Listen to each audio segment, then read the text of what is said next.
Nous ouvrons la page AES. Le Mali s'apprête à abriter la deuxième session ordinaire du Collège des chefs d'État de la Confédération AES. C'est du 22 au 23 décembre prochain. En attendant, les hauts fonctionnaires de l'espace confédéral ont débuté ce matin leurs travaux au Centre international des conférences de Bamako. Cette réunion va statuer sur la mise en œuvre de la feuille de route de l'an 1 de la Confédération.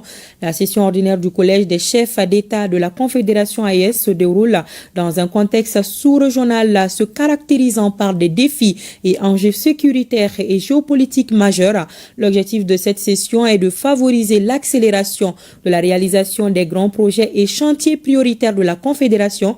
Les travaux étaient placés sous la présidence du ministre des Affaires étrangères et de la coopération internationale. Le compte-rendu de la cérémonie d'ouverture de la réunion des experts avec Alousséni Touré. La Confédération des États du Sahel fait son chemin et se dirige probablement vers des horizons inespérés il y a seulement quelques temps.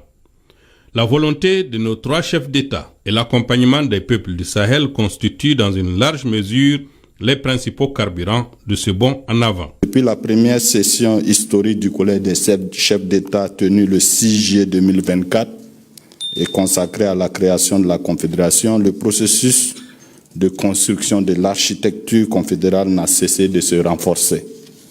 Cette dynamique s'est traduite par la mise en œuvre progressive de la feuille de route impulsée par son Excellence le général d'armée Assimi Goïta, président de la Confédération, et des avancées notables dans les domaines prioritaires identifiés, notamment la défense et la sécurité, la diplomatie souveraine et le développement intégré.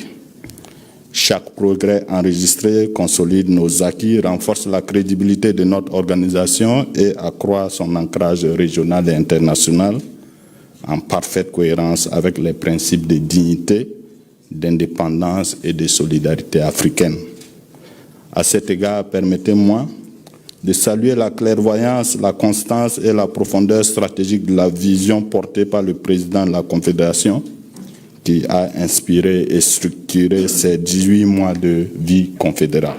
Beaucoup de progrès ont été réalisés au plan diplomatique, économique et sécuritaire. Aujourd'hui, la force unifiée de l'AES est montée en puissance. Il y a une offensive diplomatique sans fulgurant portée par nos ministres des Affaires étrangères et au niveau des actions de développement, tout récemment encore, ici à Bamako, a été créée et mise en place la Banque confédérale des investissements et le développement. Autant d'actions qui font que, du fait de la vision et de l'engagement et aussi de la détermination des trois pères fondateurs de la Confédération des États du Sahel, leurs excellences, le capitaine Ibrahim Traoré, président du Faso, chef de l'État, son Excellence le général d'armée Assimi Goïta, président de la transition, chef de l'État, le président, son Excellence le général d'armée Abdourahmane Tchadi, président de la République, chef de l'État. Cette vision, cet engagement ont permis aujourd'hui de faire de l'AES une entité géopolitique incontournable sur l'échiquier géopolitique ouest-africain et une entité incontournable à l'échelle internationale. La présidence malienne a été l'occasion pour la Confédération d'effectuer un bond qualitatif et quantitatif dans tous les domaines.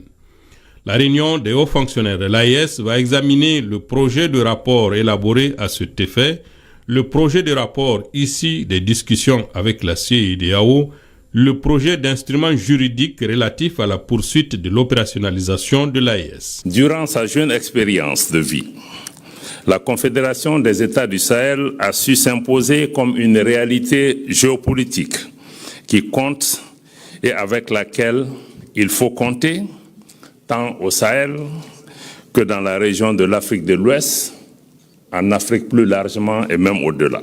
La Confédération des États du Sahel a su opérer un changement de paradigme irréversible en faisant respecter les principes fondamentaux comme celui de la souveraineté de nos États, celui du respect de nos choix stratégiques comme de nos choix de partenaires et celui du respect et de la prise en compte pleine et entière des intérêts de la population AES en toutes circonstances. Cet exercice qui se poursuit au quotidien n'est pas une tâche facile, vous le savez, car il a nécessité un changement de mentalité, particulièrement de la part de certains partenaires qui avaient trouvé un confort malsain dans la perpétuation d'un esprit et de comportement de domination et de prédation également de nos ressources. Vous avez joué une part importante dans cet effort commun qui a réussi à faire respecter progressivement notre organisation, nos pays, notre confédération du moins, nos pays et nos peuples. En effet, peu de choses auraient été possibles sans la pacification progressive et toujours en cours de l'espace AES, grâce d'abord aux actions conjointes de nos forces armées et de sécurité, y compris la mutualisation de leurs moyens, toute chose qui a permis des victoires tangibles sur le terrain contre les groupes armés terroristes soutenus par leurs sponsors étatiques étrangers. Cette volonté de défense collective atteindra bientôt un autre niveau qualitatif avec la pleine opérationnalisation de la force unifiée de la Confédération des États du Sahel. Dans le même ordre d'idées, la Confédération parle désormais d'une seule voix. Mieux, elle parle de plus en plus d'une seule voix, une voix forte lors des forats internationaux, tant nous avons réussi ensemble à faire de l'harmonisation et de la coordination de nos positions.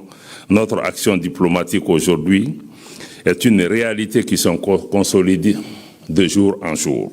Il faut rappeler que les travaux des experts précèdent et préparent la session du Conseil des ministres de la Confédération, le tout en prélude à la session ordinaire du Collège des chefs d'État qui se tiendra du 22 au 23 décembre à Bamako.